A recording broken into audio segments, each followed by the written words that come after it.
Então, pessoal, nós chegamos ao ponto, ou os empresários se adequam à questão da escala 6 por 1 pelo fim dessa escala, né? Ou eles não vão ter funcionários para trabalhar para eles. Porque se a pessoa tem ali R$ 600, com esses R$ 600 a pessoa consegue pagar um aluguelzinho ali de um kitnet, né? Ainda sobra um trocadinho, e a pessoa pode trabalhar aí fazendo as suas entregas de bicicleta. Hoje em dia a bicicleta é elétrica, né? Tem um acordo do iFood que a pessoa paga ali uma taxazinha só para ter o direito de fazer recargas das baterias. Ou seja, o cara tem uma bicicletinha para fazer uma entrega, não tem todo aquele esforço de pedalar. Ele ganha o trocadinho dele ali fazendo as entregas, né? A sua diária, ele consegue levantar o dinheirinho da sua diária.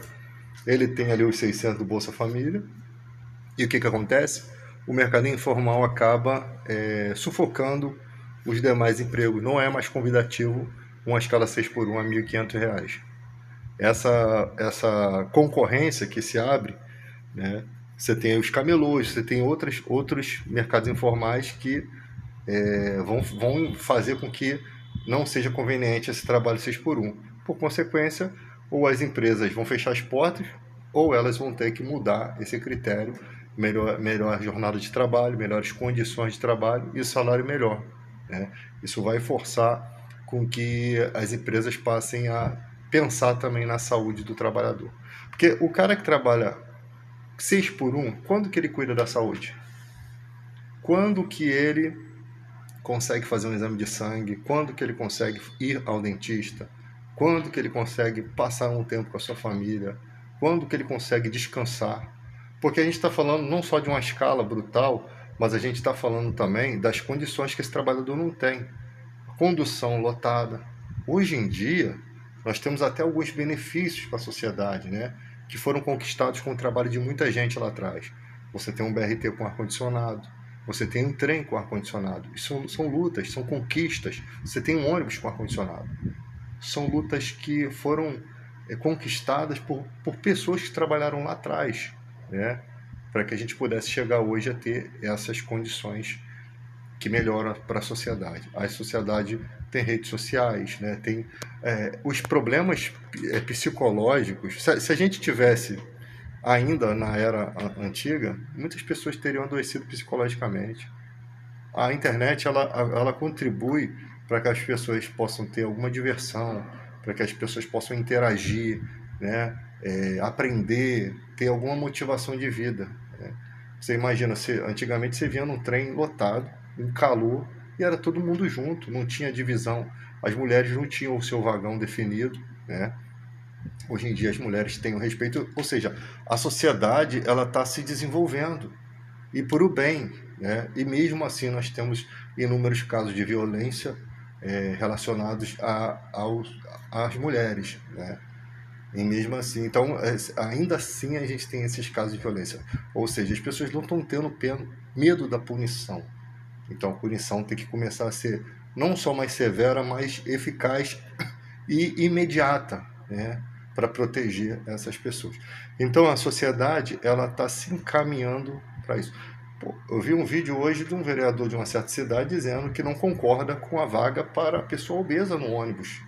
Porque, segundo a mente de Nárnia dele, né, que eu não sei aonde esse povo estuda, em que escola de Nárnia esse povo se apresenta, né, faz as suas faculdades, na mentalidade dele, a pessoa que deixou chegar àquela condição. E mesmo que essa pessoa deixasse chegar à condição, é direito dela ter o lugar dela, porque ela também paga os seus impostos. Você não pode negar o direito das pessoas. Já não basta a dificuldade que a gente tem com as questões do autismo, né? Os desrespeitos das instituições, das pessoas também, né? A falta de acesso dos cadeirantes. Imagina uma pessoa cega andar nesse Rio de Janeiro com poeiros abertos, tem agora uma espécie de vala que eles fazem, que se a pessoa cair ali dentro não consegue sair. O troço é totalmente íngreme, você não tem lugar para você sair. Vem um humilhante, te empurra ali dentro, você simplesmente vai morrer. Um dia de chuva você cai ali dentro, você não sai. Então eles fazem as coisas de uma forma absurdamente ridícula. Nem um mendigo vai ter mais onde dormir. E tem cidades que estão proibindo as pessoas pobres de chegar nessa cidade, como se elas fossem donas, né, do lugar, sendo que na Constituição as pessoas têm o direito de ir e vir. Isso é um conceito que não pode ser usado pelos políticos. Isso daí pode até o cara perder o mandato, né? O problema é que na votação lá eles são maioria, eles acabam se protegendo, tá? Então, essa escala 6x1, ela tem que cair por terra, porque a pessoa, nesse dia de folga, ela precisa de realmente... ou ela vai escolher ou se divertir ou descansar, sendo que ela precisa dos dois. Ela precisa se divertir e ela precisa descansar. Ela precisa se desligar do trabalho e ela precisa descansar. Então, pelo menos 2 dias seria o suficiente, tá? Pelo menos 2 dias seria bom para que essa pessoa tivesse descanso, se possível, reduzir até um pouco a jornada de trabalho, né? Sem ferir a questão salarial. E mesmo que ferisse a questão salarial, a qualidade de vida é mais importante, tá? Muitas vezes não compensa a hora de trabalho. Aí vão fazer comparações com os Estados Unidos. Eu acho que só compara o lado ruim. O lado bom, que é do faz-me rir, do dinheiro, eles nunca comparam. Porque a hora de trabalho dos Estados Unidos é muito melhor se comparada com a do Brasil. Isso eles não comparam. O cara trabalha até tal hora sem férias. Não compara um país que teve avanços diferentes com uma outra nação. Isso não é conveniente. Cada país teve seu desenvolvimento. O Brasil foi um dos últimos a acabar com a escravidão. Então, cada país tem as suas formas de ser, a personalidade das pessoas. Nos Estados Unidos, você não chega perto da família de alguém, perto dos filhos de alguém. No Brasil, as pessoas vêm, falam com teu filho, ninguém fala nada. Nos Estados Unidos, vai se aproximar do filho de alguém. Então, são sociedades totalmente diferentes. Vocês não podem fazer esse tipo de comparação, né? Não tem como fazer. Ah, mas o SUS no Brasil, que não sei o quê. O SUS, ele é uma vitória, cara. Ele só é mal fiscalizado. Ele só é mal organizado. Mas ele é uma grande vitória. Antigamente não existia. Antigamente era o INAMPS, né? Os médicos tiveram que criar um sistema para poder dar um suporte, porque não havia socorro público, né? Então, é um absurdo que a gente vê aí, né? Nos Estados Unidos teve um cara que o hospital estava forçando ele ter um problema cardíaco. Estavam apontando ele com um problema cardíaco sério, quando na verdade ele não tinha problema nenhum. Estavam querendo tirar dinheiro desse cara. E inúmeros outros problemas que não me vêm aqui à memória, que vou ter que fazer uma série de relatos, né, para poder transmitir. Aqui no Brasil teve uma enfermeira que foi só copiando o prontuário, né, ritmos cardíacos, a glicose, tudo. Foi só repetindo, inventando. O prontuário acabou que o paciente estava morto no dia seguinte. Depois ela confessou que inventou tudo isso. Olha o relaxamento, né? Então a falta de fiscalização, a falta de uma punição severa, tanto para enfermeiro, quanto para técnico, quanto para médico. Não pode ter diferença.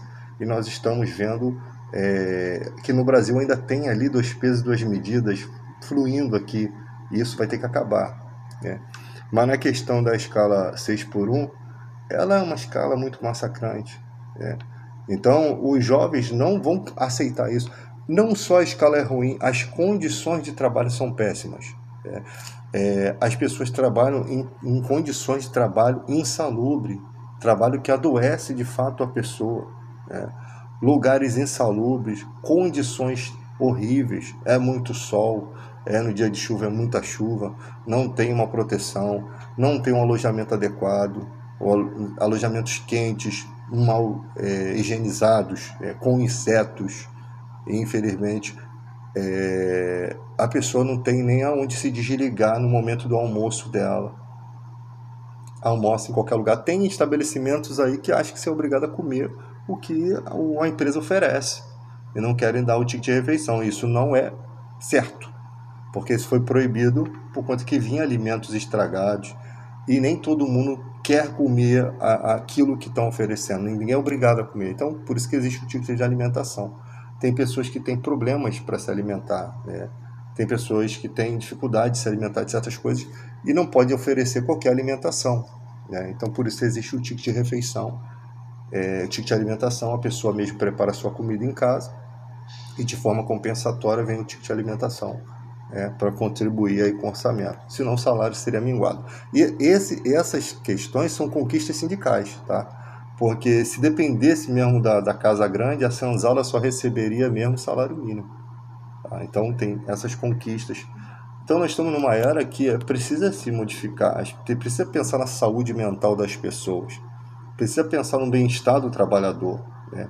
Desvio de função, acúmulo de função, e na hora de pleitear na justiça, só recebe os 5 últimos anos.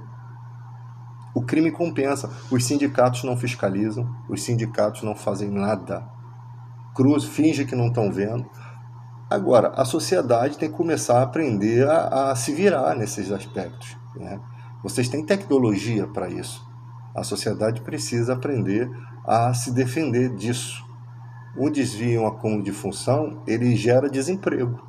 São pessoas que poderiam estar trabalhando ali e acaba perdendo, aquela pessoa acaba perdendo a oportunidade, e o funcionário ali sobrecarregado em outros afazeres.